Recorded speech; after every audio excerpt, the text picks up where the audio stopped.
I'm Emily Pritchard. We're at the Phoenix Zoo, and right now I'm standing inside the ZooLights shed as the countdown is on to the big holiday celebration. We're about 4 months away. I'm with Justin right now, who is part of the crew making all of this happen. Tell us why the shed is so important in the process of getting all these lights up. The shed is where all the magic happens. Actually, all the armatures you see are built in-house, so our creative team comes up, we get it going, we build everything. It's also where everything is stored, so all the stuff you see out on ZooLights all comes back to the ZooLight shed. And if you guys looking at this are probably thinking what I was thinking when I walked into this shed is, wow, they are really organized.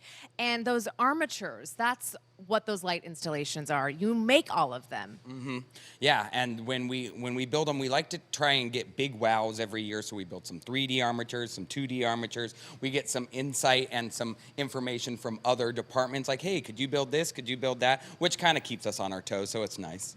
Something new every year. And Steven now is working on, what is this, a beautiful butterfly, it looks like. And you were saying a lot of people have some misconceptions about this. They think the lights are colored, but that's not really true. Tell us about that. No, actually what we do is we use colored clips. So most of our armatures are white lights inside of these colored clips. Other ones we might do on big ones that are the same color, but most of the time it's all just the colored clips, and that's why we can switch so easily from like red to blue to purple. And he's got a unique method he's using. It's almost like sewing the lights, correct? If you can explain why that's important. Yeah, so we have a special way we do it to make sure we don't have any slack on the cord, because if we do, it might get caught up on something, and it just really helps us to store too later because we have to put them so close, we don't want them getting caught on each other. All right, and as Brett's giving you a tour around the room, you can see any of your favorite armatures you can think about. The butterfly is beautiful, but do you have a favorite if you can think about it? My favorite? I like them all. Every year we build a new one that I really like.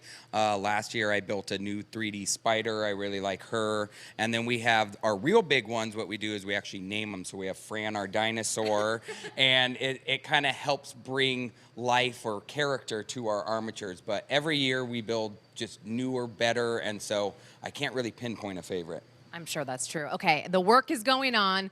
You're doing all this. You're setting up. Tell us when the big date is where people can come out and catch the ZooLights in person. So for the general public, we open on the 23rd of November, a day before Thanksgiving, and if you're a member, you actually get 2 days before that on the 21st.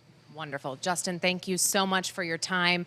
Okay, the countdown's on. This work is happening. They're working all through the summer to get ZooLights ready to go for the holidays. We'll send it back to you in the studio.